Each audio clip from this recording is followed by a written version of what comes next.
Number 1 the rake. दोस्तों, जिस तरह सायरन का पावर होता है उनकी ब्यूटी, वैसे ही रेक टाइप के जो सेड्यूसर्स होते हैं उनकी पावर होती है उनका बर्निंग डिजायर। कुछ ऐसे लोग होते हैं ना जो प्यार में इतने पागल हो जाते हैं कि वो कुछ भी कर सकते हैं एक लड़की को पाने के लिए या फिर अपनी बर्निंग डिजायर को पूरा करने के लिए। किसी भी तरह का रिस्क उठाने को तैयार होते हैं, किसी भी डेंजर का सामना करने को तैयार होते हैं। और इसका एक हिस्टोरिक एग्जाम्पल है ड्यूक डी रिचेलियो, एक ऐसी पर्सनैलिटी जो वुमेन को रेजिस्ट ही नहीं कर पाते थे। वो एक्सट्रीमली बोल्ड और फनी थे। वहीं दूसरी तरफ मैडम मोसेले ड्यूक वोलायस एक हाई क्लास वुमेन थी और उनके पापा चाहते थे कि उनकी शादी किसी हायर क्लास लड़के के साथ हो। नाउ एक दिन पेरिस में जब मेटा मेसोली वॉक कर रही थी तब उन्होंने दूर खड़े एक इंसान को देखा जो कॉन्स्टेंटली उन्हें घूर रहा था, और वो इंसान कोई और नहीं बल्कि ड्यूक डी रिचेलियो ही था। अब देखो, क्योंकि मैडम मेसोली एक हाई क्लास वुमेन थी तो उस टाइम पर ऐसा नहीं था कि एक लो क्लास आदमी हाई क्लास की वुमेन या मैन के साथ आंख मिलाए। बट ड्यूक ऐसा नहीं था। वो अपने आप को कंट्रोल ही नहीं कर पा रहा था उस लड़की को देखने से, जो कि उसके लिए काफी खतरनाक था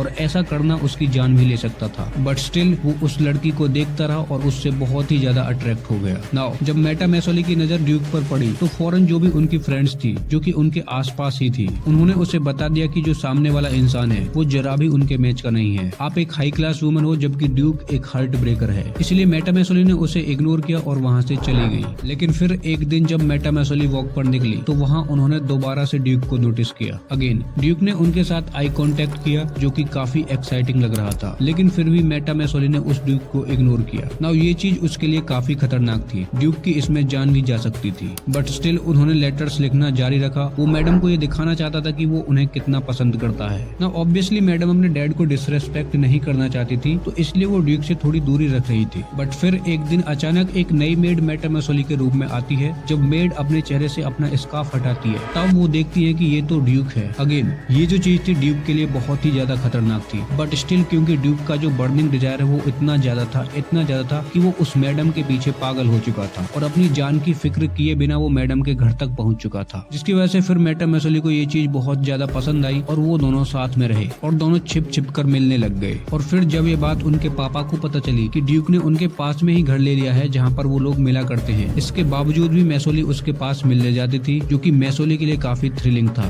बट बाद में क्या हुआ, ड्यूक बेसिकली उनसे बोर हो गए और उसने बाद में फिर मेटा मेसोली का दिल तोड़ दिया। नाउ रेक यूजुअली ऐसे टाइप के लोग होते हैं जो कुछ भी करने के लिए तैयार होते हैं अपने बर्निंग डिजायर्स को पूरा करने के लिए। वो किसी का भी यूज कर सकते हैं, किसी का भी विश्वास तोड़ सकते हैं अपनी बर्निंग डिजायर्स को पूरा करने के लिए, और यही चीज कई बार लोगों या लड़कियों को अट्रैक्ट कर देती है उनकी तरफ।